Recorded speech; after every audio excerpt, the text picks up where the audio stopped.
Welcome to another reading from the Science of Mind magazine, Daily Guides. I found that sometimes, occasionally, the sound doesn't work, which is why I do a pre-check. And also I found that sometimes when I start speaking, the system actually doesn't pick up what I'm saying until 15 seconds in. So I'm trying to leave a little bit of blank space at the beginning so that what I say starts at the beginning. So there we are. Today's reading, it's a good one. It's interesting. So here we go. Bear with me as I pull up my reading here. Do small things with great love. Do small things with great love. The first quote is from Leo Buscaglia, who passed away towards the end of the 20th century. He was quite a well-known figure as a writer, as a public speaker. He was a teacher. He was into spirituality. He was quite well known, actually. Buscaglia. And he says, the fact that I can plant a seed and it becomes a flower, share a bit of knowledge and it becomes another's, smile at someone and receive a smile in return, are to me continual spiritual exercises. Yep, in the mundane, there is spirituality. The seeming mundane, should I say, the seeming mundane. And Ernest Holmes, actually pretty good down-to-earth advice for once. Maybe not just for once. It is not necessary to spend your entire time in prayer and meditation. Oh, thank goodness. Rather, seek to make your work a prayer, your believing an act, your living an art. Seek to make your work a prayer, your believing an act, your living an art. Ernest Holmes.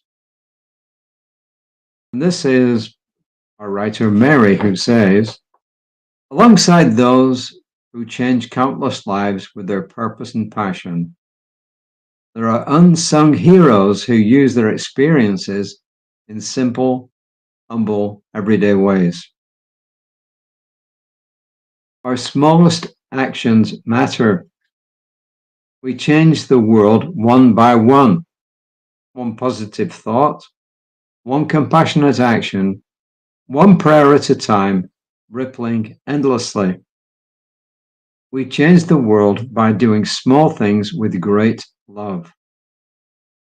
And then she tells us about her mother. 30 years ago, my mother, Tiny Guru, endured a double mastectomy for cancer.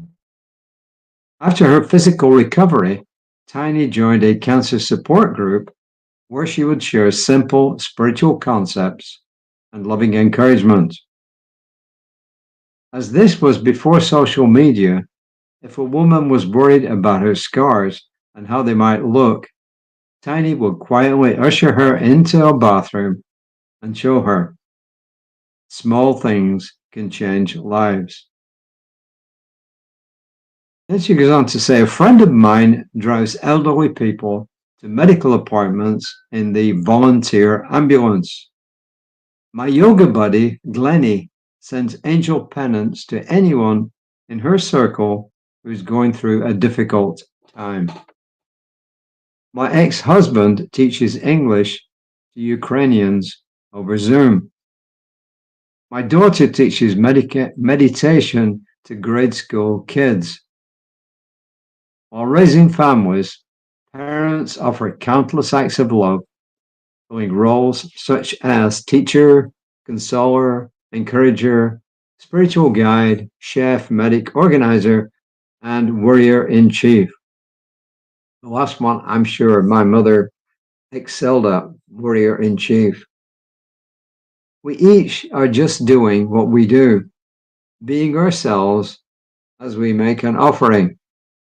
We change the world in simple, everyday ways by doing small things with great love.